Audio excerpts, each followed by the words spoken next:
మరి ఎంత గొప్ప రక్షణ! మనం అగ్ని ఆరదు పురుగు చావదు అని నిత్య నరకాగ్ని నుంచి మనం తప్పించబడాలంటే ఆ ప్రభువైన యేసు రక్తంలో మనం కడగబడాలి. కడగబడితేనే మనకి నిత్య జీవం నుండి మనకి మార్గం దొరుకుతుందని ఎవరికైనా చెప్పగలుగుతున్నారా? ఆయన దాహాన్ని ఎవరైనా తీర్చగలుగుతున్నారా? ఉదయం లేచిన దగ్గర నుంచి కానీ కొన్ని ఆత్మలైనా మన పేర్లు రాసుకొని వారి పేర్లు ముందును పెట్టుకొని వీరు రక్షించబడాలి అని మనం ప్రార్థన చేస్తున్నామా? నీకు కనిపించిన రోజుకి నీకు ఎంతోమంది పరిచయం అవుతూ ఉంటారు. ఒక్కరికైనా నువ్వు సువార్త చెప్పగలుగుతున్నావా? చెప్తేనే కదా నువ్వు దాహం తీర్చినట్టు, ఆయన దాహం తీర్చినట్టు, ఆయన కోరుకున్నది, ఆయన చిత్తాన్ని మనము ఈ భూమి మీద నెరవేర్చినట్టు. ఆయన శ్రమలు పడ్డాడు, ఆ రోజు పడ్డాడు కదా. మరి ఆ పడిన శ్రమలకి మనం ఏడిస్తే ఆయన రుణం మనం తీర్చగలమా? తీర్చలేం. మనం బాధపడితే ఆయన రుణం తీర్చలేం. మనం చేయవలసింది ఏంటంటే ఆయన సాక్షులుగా మనం వాడబడాలి. ఈ లోకంలో మన ఊపిరి ఉన్నంత వరకు నమ్మకంగా పని చేయాలి. మరి మన పనిపాట్లలోనే, మన ఉద్యోగాల్లోనే, మన వ్యాపారాల్లోనే, మన పాడి పంటల్లోనే మునిగిపోయేవారుగా కాకుండా మనం దేన్ని ఎక్కువ ప్రేమిస్తే దానికి శ్రమ అని దేవుని వాక్యం చెప్తుంది. మనం దేవుడికంట దేన్ని కూడా, ఒక భర్తను కానీ, పిల్లల్ని కానీ, భార్యని కానీ, ఒక కన్న తల్లిదండ్రులను కానీ ఎవరిని ఎక్కువ ప్రేమించకూడదు. ఎక్కువగా ప్రేమించావు ఏదేనంటే దానికి శ్రమ. మరి దేవుణ్ణే మనం ఎక్కువగా ప్రేమించి ఆయన దాహం ఏంటి, ఎంత బాధపడ్డాడు, ఆయన ఇలా బాధపడ్డాడు, మనకి ఆ నరకు నుంచి తప్పించబడడానికి ఎన్నో శ్రమలు పడ్డాడు అని మనం ప్రతి ఒక్కరికి చెప్పగలగాలి. మరి మనం ఏం చేసినా, ఏం మాట్లాడినా, ఎక్కడికి వెళ్ళినా మనుషులు చూస్తారేమో అని భయం కాదు, కానీ పైనున్న దేవుడు చూస్తున్నాడని మనం నడుచుకోవాలి. ఎప్పుడు కూడా మనం ఎక్కడికి వెళ్ళినా, ప్రతిరోజు ప్రతి క్షణం కూడా మనం ఆడే మాట కూడా ఇక్కడ ఎవరు లేరు కదా, మనం ఇలా మాట్లాడేసినా పర్వాలేదు, మనం ఇక్కడ ఇలా గొడవలు ఆడేసుకున్నా పర్లేదు, వాళ్ళ మీద చాడీలు చెప్పేసుకున్నా పర్వాలేదు అని మనం బయటకు ఒకలాగా మనసులో ఒకలాగా ఉండేవారుగా కాకుండా దేవుడు చూస్తున్నాడని భయము మనలో ఎవరికైనా సరే ఉంటే ఎప్పుడు కూడా మన నోటంట పొరపాటు మాటలు రావు, అబద్ధాలు రావు, అన్యాయంగా మాట్లాడుకోము. నిజం ఏదైతే ఉందో మనం ప్రాణం పోతుందా, పోనివ్వండి, దేవుడు చూస్తున్నాడు కదా. దేవుడికి నచ్చితే చాలు, మనుషులకి నచ్చక్కర్లేదు. అంటే మనుషులకి నచ్చాలంటే నీ దగ్గర నీ మాట్లాడాలి, నీ దగ్గర నీ మాట్లాడాలి కదా. అలా కాదు, మనం దేవుడికి నచ్చాలి. ఆ మనుషులు ఏంటి, ఈరోజు నీ మాట మాట్లాడితే మంచిదాని అంటావు, రేపు ఇంకో మనిషి మాట మాట్లాడినప్పుడు నువ్వు చెడ్డదానివనే అంటది. ఆ రోజు మాట్లాడావు కదా, ఆ రోజు హెల్ప్ చేసావు కదా అని నీ వైపు నీకు చెప్పదు ఏమి కూడా. కానీ ఎప్పుడు మంచిగా వాళ్ళ వైపు మాట్లాడతారో అప్పుడే మంచి అంటారు. కానీ దేవుడు ఎప్పుడు చూస్తాడు, ఈ బిడ్డ నా పట్ల సత్యంగా ఉంది, సత్యంగా నడుచుకుంటుంది, నీతిని అనుసరించి నడుచుకుంటుందని. మొదట నా నీతిని, నా రాజ్యమును మీరు వెదకండి, అప్పుడు మీకు ఏవి కావాలో అవన్నీ మీ వెనకతలా పరుగులెత్తి వస్తాయి అని ఉందా లేదా? మరి మనం ఏం చేయాలి? మొదట ఆయన నీతిని సంపాదించుకోవటానికి మనం ప్రయాసపడాలి. ఆయన నీతి అంటే తెలుసు కదా, నీతి కార్యాలన్నీ ఆయన నీతే. ఆయన నీతి ఉన్న దేవుడు, పాపమునకు దాసుడు కాదు. ఆయన నీతి అయిన దేవుడు కనుక ఆయన నీతిని మనం వెదికి ఆయన నీతి ప్రకారంగా మనం నడుచుకోమంటున్నాడు. తర్వాత ఆయన రాజ్యం కొరకు ప్రయాసపడమంటున్నాడు.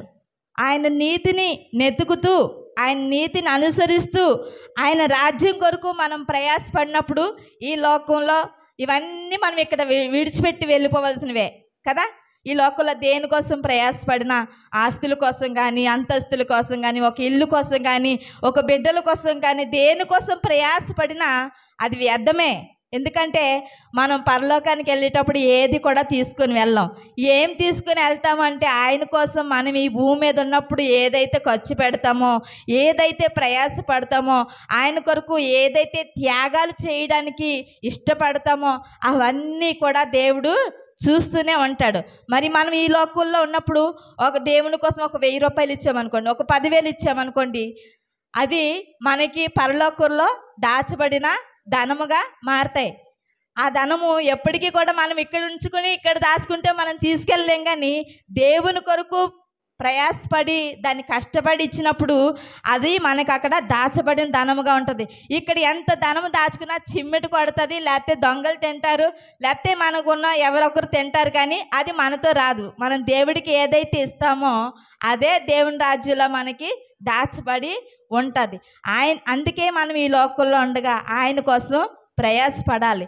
ఇవి అన్నీ అవసరమే, కానీ తగు మాత్రం వాటిని చూసుకుంటూ దేవుని ఎక్కువగా మైండ్లో పెట్టుకొని ఆయన చిత్తానికి ఎప్పుడైతే ప్రయాసపడతామో, ఆయన రాజ్యం కొరకు ఎలాగైతే పరుగులెడతామో అది ఆయన చూసి మనకి నిత్యముగా అక్కడ పరలోక రాజ్యంలో తన కిరీటమును దాచబడి ఉంటుందన్నమాట.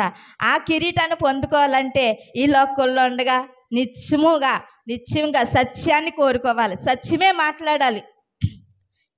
ఎవరి పట్లైనా సరే మన అన్నదమ్ములు కదా, మన అక్క చెల్లి కదా, మన అమ్మ కదా, మన నాన్న కదని వాళ్ళ వైపు కాదు, ఎవరి వైపు న్యాయం ఉంటే ఆ న్యాయం మాత్రమే మాట్లాడడం మన దేవుడు చూస్తాడు. ఆ నీతిని మనం ఎప్పుడు దాన్ని పట్టుకుని నడుచుకున్నప్పుడు మనకి ఏ ఆపద వచ్చినా వస్తాయి, ఆపదలు రాకుండా ఉండవు, మనకే వస్తాయి. ఎందుకంటే దేవుడే ఆపదల్లో శ్రమల్లో అన్నీ అనుభవించి మాదిరించి వెళ్ళాడు. అయ్యో మీరు దేవుణ్ణి నమ్ముకున్నారు కదా, మీకు ఎందుకు ఈ శ్రమలు, మీకు ఎందుకు ఈ అనారోగ్యాలు, మీకు ఎందుకు ఈ బాధలు, ఇన్ని రోగాలు, మీకు దేవుణ్ణి నమ్ముకుంటే రోగాలు పోతాయి అంటారు కదా, మీకు ఎందుకు పోలేదు, మీరు ఎందుకు చనిపోతున్నారు అని చాలామంది చాలా ప్రజలు అంటూ ఉంటారు. ప్రశ్నార్థకంగా ఈ చాలామందిలో ఉంటాయి. కానీ మనము ఈ లోకంలో ఆరోగ్యాల కోసం కానీ, ఆస్తుల కోసం కానీ, అంతస్తుల కోసం కానీ మనం దేవుణ్ణి నమ్ముకోవాల్సిన అవసరం అయితే ఏమీ లేదు. ఎందుకంటే అందరికి వచ్చిన కష్టాలు మనకి వస్తాయి, అందరికి వచ్చిన రోగాలు మనకు వస్తాయి, అందరికి వచ్చిన శ్రమలు కూడా మనకి వస్తాయి. ఈ భూమి మీద మనిషిగా ఉన్నప్పుడు ప్రతి ఒక్కరికి అవి వస్తాయి, అవి సాధ్యమే. దేవుడు నమ్ముకున్నంత మాత్రాన రావని గ్యారంటీ కాదు, అందరికీ వస్తాయని దేవుడు చెప్పాడు.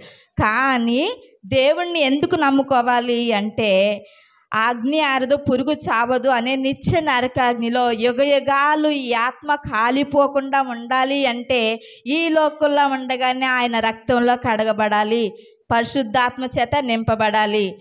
మనం ఆత్మ ఈ లోకంలో మన శ్రమలు పడినా పర్వాలేదు, మన శరీరం కృషించి కుళ్ళిపోయినా పర్వాలేదు, కానీ పరలోక రాజ్యంలో మనకి ఆయనతో 1000 ఏళ్ళ పరిపాలన ఉందన్నవారు హల్లెలూయా చెప్పండి. హల్లెలూయా, హల్లెలూయా కదా. 1000 ఏళ్ళ పరిపాలన ఉందా? మరి ఆ మంచిది ఎవరికైనా చెప్పడానికి ఇష్టపడతారు. మనం ఏదైనా ఒక మంచిది తక్కువ రేటుకి దొరికిందనుకో ఎంతమందికి చెప్పాలనుకుంటాం కదా.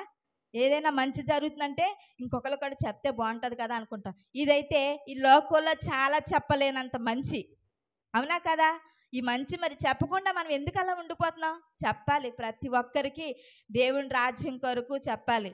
ఈ శ్రమలు వస్తాయని కాదు, మీరు రక్షించబడతారు, అనిత్య నరకాగ్ని నుంచి విడిపించబడతారు. ఎందుకంటే ఈ లోకంలో దేవుడు మన కొరకు ప్రాణం పెట్టాడు, రక్తం కార్చాడు. మనం పాపంలో పుట్టిన వారు, పాపంలో జన్మించిన వారు, పాపంలో పెరుగుతున్న వారిని.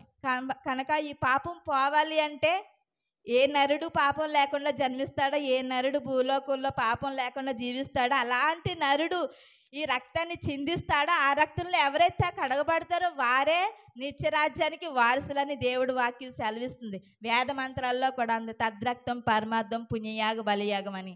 అది బ్రాహ్మణులో వేద మంత్రాల్లో ఉంది. కానీ ఆ మంత్రాలు ఎవరు కూడా, ఆ బ్రాహ్మణులు ఎవరు కూడా చెప్పరు కదా, చెప్పరు. అది సత్యం ఏంటంటే పరిశుద్ధుడిగా జన్మించాలి, పరిశుద్ధుడిగా జీవించాలి, పరిశుద్ధుడిగా ఆయన రక్తాన్ని చిందించబడాలి. ఆ రక్తం ఎవరైతే చిందించబడతారో, అందులో ఎవరైతే కడగబడతారో వారికే పరలోక రాజ్యం అని మనము అనేకులకి చెప్పి ఆయన రాజ్యానికి నడిపించినప్పుడు ఆయన దాహాన్ని మనం తీర్చేవారుగా ఉన్నాం. ఈ కొద్ది మాటలు దేవుడు దీవించి ఆశీర్వదించును గాక. ఆమేన్. హల్లెలూయా.